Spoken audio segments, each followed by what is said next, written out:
Hello everyone. So in this video we'll be covering the rest of the part, the topic that is like we haven't yet covered in the lecture. Okay, so we have been covered 50 videos, 50 questions. Okay, so let's start from the 51.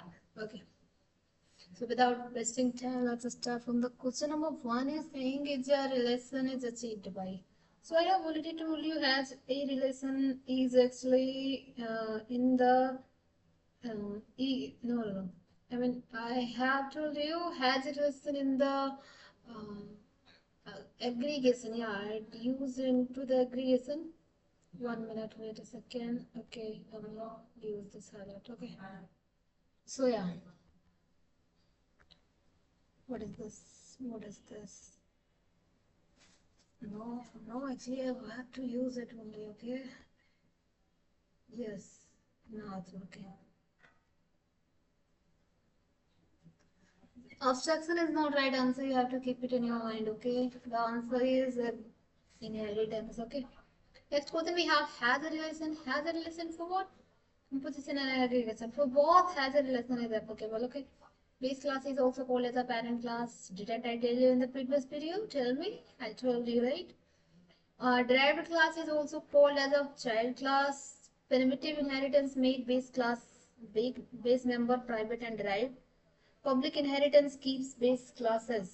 क्या करती है public inheritance base class को भी public ही करेगी private कौन सी करेगी protected क्या करती है protected inheritance allows access in which concept reduce complexity okay no this is derived class actually protected inheritance allows in only derived classes okay next question we have which concept reduces complexity okay which concept reduces complexity so answer is abstraction abstraction reduces complexity question number 59 we have which concept improves reusability so inheritance does this okay reusability for the reusability reuse of the code we basically use inheritance okay and next question we have question number 60 which concept improves flexibility flexibility means flexible बनाता है code को आपके ठीक है कौन करता है polymorphism method polymorphism आपको पता होगा फंक्शन पॉलीमॉर्फिज्म क्या होता है सेम मेथड डिफरेंट मतलब ये फंक्शन ओवरलोडिंग के बारे में पूछ रहा है अगर यहाँ पे लिखा होता मेथड नहीं लिखा होता ऑपरेटर पॉलीमॉर्फिज्म लिखा होता तो आपको पता होना चाहिए कि ऑपरेटर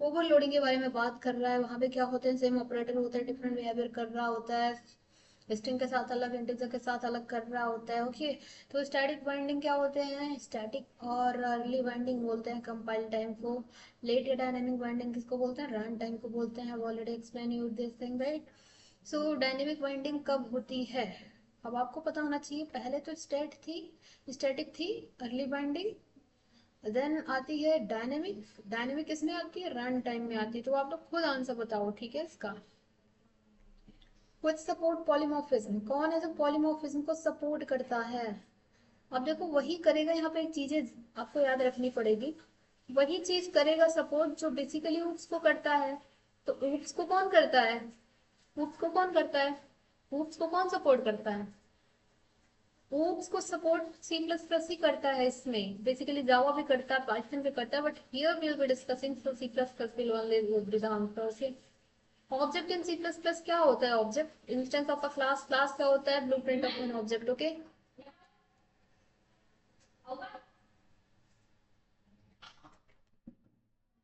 और बोला था गधा होते हैं आगे नहीं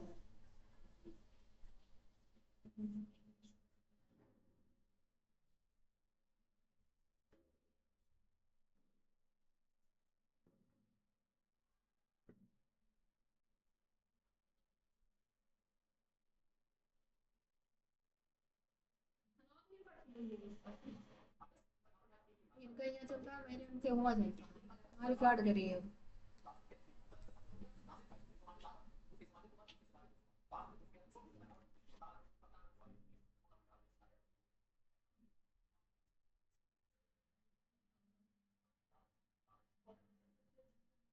so next question number 66 we have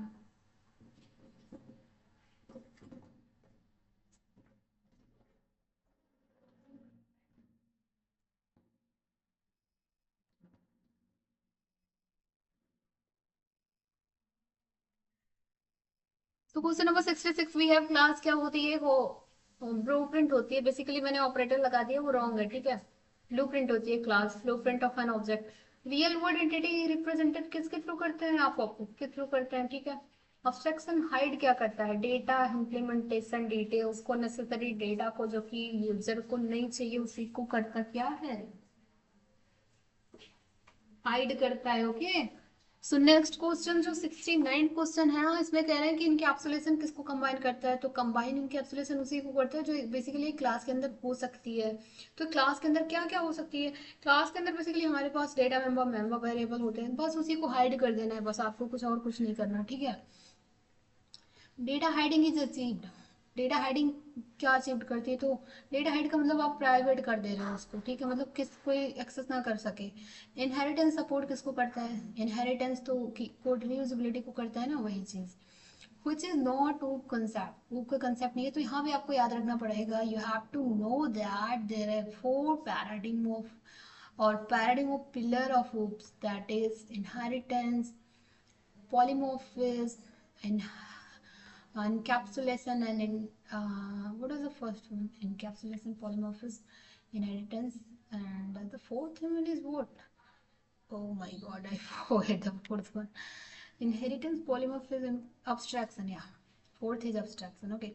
So see it with the correct answer, compilation is not any paradigm pillar of oops, okay. कुछ कीवर्ड क्रिएट्स इनहेरिटेंस, तो इनहेरिटेंस में क्या करते हो आप, यही वाला कीवर्ड यूज करते हो, पहला वाला, सॉरी पहला वाला, this one is the correct answer, okay. What is this is happening, can't I select the first one only, basically इसमें यही आंसर है, आपको ध्यान देना है, कॉलिंग सिंबल होता है, यूज होता है इनहेरिटेंस में, okay. Object behaviour is defined by, object का बिहेवियर किसके थ्रू दिखाते हो आप, उसको मेथड के थ्रू दिखाते हो, बिहेवियर मतलब फंक्शन के थ्रू दिखाते हो, बट जो क्लास के अंदर आप फंक्शन बनाते हो उसको फंक्शन ना बोल के मेथड बोलते हैं, ठीक है ना, तो यही चीज़ है। ऑब्जेक्ट स्टेट इज डिफाइंड किसके थ्रू डिफाइंड होता है, तो हम ऑब्जेक्ट को डेटा मेंबर के थ्रू डिफाइन करते हैं। आइडेंटिटी ऑफ ऑब्जेक्ट का मीन क्या है, किसी ऑब्जेक्ट की आइडेंटिटी मतलब यूनिक रेफरेंस, ठीक है, मतलब वो किसी से सिमिलरिटी नहीं शेयर कर रहा है। Constructor is used for initialization, okay, जब आप ऑब्जेक्ट क्रिएट करते हो तो इनिशियलाइजेशन होता है कंस्ट्रक्टर का, auto automatic call, basically constructor is used for what, clean up. Destructor symbol जो होता है ये तो होता यही है ना। ऑब्जेक्ट क्रिएशन इज क्या, इंस्टेंसिएशन होता है, कुछ memory is run time allocated, तो डायनेमिक मेमोरी होती है ना जो रन टाइम में एलोकेट हो सकती है। One minute, this is the dynamic memory, okay, can't I select the this one only. New operator allocate memory in heap में करता है, ठीक है। डिलीट ऑपरेटर फ्री किसको करता है, हीप मेमोरी को। गार्बेज कलेक्शन इज क्या, automatic memory cleanup. Abstract class contain क्या करती है, at least one pure virtual function को करती है। Pure virtual function is declare using क्या, using zero. Pure virtual function को इनिशियलाइज हम जीरो से करते हैं, ठीक है, तो यही करेक्ट आंसर है। स्टार्टिंग नहीं है, सॉरी, बट मैंने इसको हाईलाइट एक्चुअली करना नहीं था, बट समहाउ हो गई। तो बेसिकली इसका वन मिनट, बेसिकली इसका ऑप्शन जो ए है करेक्ट है, ठीक है, आपको ध्यान देना पड़ेगा। अब्स्ट्रैक्ट क्लास ऑब्जेक्ट क्या कर सकती है, कैन भी लिखा है, can be not created. Abstract class को हम इंस्टेंशिएट या क्रिएट नहीं कर सकते हैं। Composition is stronger than what, aggregation. मैंने बताया था ना कि कंपोजिशन स्ट्रॉन्ग होता है प्रीवियस वीडियो में, जिसमें हमने 50 क्वेश्चंस करे थे, तो I have been already explain this topic, composition and aggregation क्या होता है, ये बीक रिलेशन को शो करता है, ठीक है ना, तो ये सब चीज़ें हैं। एग्रीगेशन क्या होता है, बीक रिलेशनशिप को शो करता है। और operator overloading is example of किसका एग्जांपल है, तो पॉलीमॉर्फिज्म का एग्जांपल है। पैरामीट्रिक पॉलीमॉर्फिज्म किसको यूज करता है, यहाँ पे क्वेश्चन आ रहा है, पैरामीट्रिक टेम्पलेट को ही यूज करता है, क्योंकि पैरामीट्रिक पॉलीमॉर्फिज्म जो होती है इसमें हम पैरामीटर दे सकते हैं, और टेम्पलेट ही हमें सेम फंक्शनैलिटी प्रोवाइड करता है कि आप कोई भी पैरामीटर, किसी भी डेटा टाइप का parameter you can give, even though you don't know which kind of the data type is gonna be, okay. So यहाँ पे हम टेम्पलेट यूज करते हैं। टेम्पलेट में होता क्या है बेसिकली, टेम्पलेट को हम एज अ हेडर भी यूज करते हैं, देन टी लिखते हैं, उसका सिंटैक्स देखेंगे next coming videos, okay. Which is not polymorphism. Polymorphism का मैंने टाइप भी बताया था, कंपाइल टाइम, रन टाइम, ठीक है। अब देखो जो पैरामीट्रिक है ये भी एक टाइप है, ये भी एक टाइप है, थर्ड टाइप हम बोलते हैं, बट इन जनरल हमें दो ही कंसिडर करना होता है, compile time, run time. Parametric भी कभी कभी कर लेता है, ठीक है, बट इन जनरल अगर पूछता है कितने टाइप का होता है तो आप 2 ही मार्क करोगे, ओके। तो इसका डी हो जाएगा, कंपाइलेशन कुछ नहीं है, टाइप वाइप नहीं है। मल्टीपल इनहेरिटेंस में कॉजेस, क्या कॉज करता है आपको बताना है, ठीक है। No actually I didn't, ambiguity को कॉज करता है, ठीक है। मतलब इसमें आपको क्लैरिटी नहीं मिलेगी, मतलब इसमें आप कंफ्यूज हो जाओगे, दैट मीन्स मतलब आपको पता ही नहीं चलेगा कि अगर जैसे देखो, मतलब 1 मिनट मैं कुछ एक्सप्लेन करती हूँ, यहाँ पे ड्रॉ करके देखते हैं, ठीक है। ये देखो, ये ए है, सपोज ये ए है, ठीक है। मैं बना क्या रही हूँ, मैं बना रही हूँ मल्टीपल इनहेरिटेंस, ठीक है। मल्टीपल में क्या होता है कि हमारे पास होती है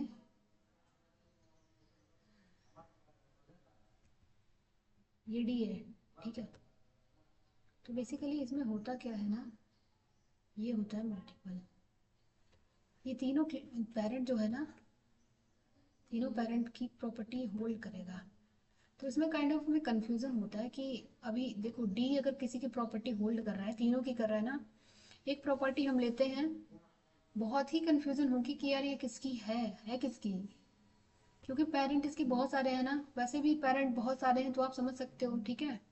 इश्यूज इसे तो बहुत आएंगे ना, ये आइडेंटिफाई करने में कि किसको इसे प्रायोरिटी देना है, कौन ही इसका पेरेंट है, मतलब इसकी जो फंक्शनैलिटीज है उसको देख के kind of will be getting a lot of problem, so that's why ये एम्बिग्यूटी करता है क्रिएट, ठीक है।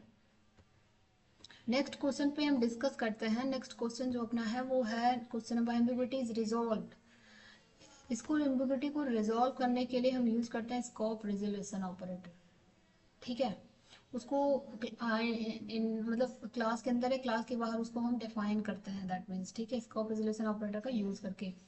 स्कोप रिजोल्यूशन ऑपरेटर ये होता है, सॉरी बी वाला मैंने लगाया है, ओके, बी वाला है double colon. Function overloading depends किस पे करता है, तो पैरामीटर पे करता है, ठीक है। ऑब्जेक्ट लग रहा है, गलत आंसर टिक हो रहा है, सो आपको अंडरस्टैंड करना है, आंसर नीचे लिखा हुआ है, ठीक है, जो लिखा हुआ है यही करेक्ट आंसर है, ठीक है। रदर की मैं करेक्ट आंसर पता नहीं कैसे टिक नहीं कर पा रही। Option B is correct answer, 97 पे मूव करते हैं। ऑपरेटर ओवरलोडिंग इंप्रूव क्या करता है, ऑपरेटर ओवरलोडिंग रीडेबिलिटी को इम्प्रूव करता है, ठीक है। Object oriented programming is based on objects, ठीक है, ये तो पता ही होगा, ये तो बहुत बेसिक हो गया। सी प्लस प्लस सपोर्ट किसको करता है, केवल लूप्स को, नहीं नहीं नहीं नहीं, C plus plus, okay okay, C plus plus supports, not ये कह रहा है कि loops, C plus plus extension है सी का ना, तो इसमें अगर आप सी का भी कोड रन करोगे, सी प्लस प्लस के अगर कंपाइलर में आप सी का कोड भी रन करते हो तो एग्जीक्यूट होगा प्रॉपरली विदाउट इवन एनी मतलब सच एरर है ना, आप कोई एरर नहीं देखोगे, बट हाँ कुछ फंक्शनलिटीज हैं जो उसकी अपडेट कर दी गई हैं, तो आप पुराना वाला यूज करोगे तो नहीं रन करेगा, बट ये सी वाला code you can run in the C plus plus compiler as well. तो आप जब बेस कोड यूज करते हो तो वहाँ पे C and C plus plus का जो कंपाइलर होता है उसमें लिखा रहता है C and then backslash and then C plus plus, मतलब एक ही कंपाइलर आपको डाउनलोड करना है, या तो आपको सी का रन करना हो या सी प्लस प्लस का रन करना हो। सो या that's all about this question, okay. Question number 100 we have, so main advantage आपको उसका बताना है, so this would be your homework, ठीक है। So this would be question number 100 would be your homework, and do let me know how was the lecture was, and yeah, that's all in this lecture. Question number 100 is your homework, okay. So that's all in this lecture also. So we have been go through top 50 questions, okay, that we haven't yet covered in the previous lecture. So yeah, that's all in this lecture, and आप जरूर बताना कि आपका क्या score रहा इस 50 में से, प्रीवियस वाले 50 में से आप उस वाले वीडियो के कमेंट सेक्शन में बताना, ठीक है ना। So that's all in this lecture. Thank you so much for watching till the end, and yeah, have a nice day ahead. Thank you so much. All the best for your exam, and yeah, bye.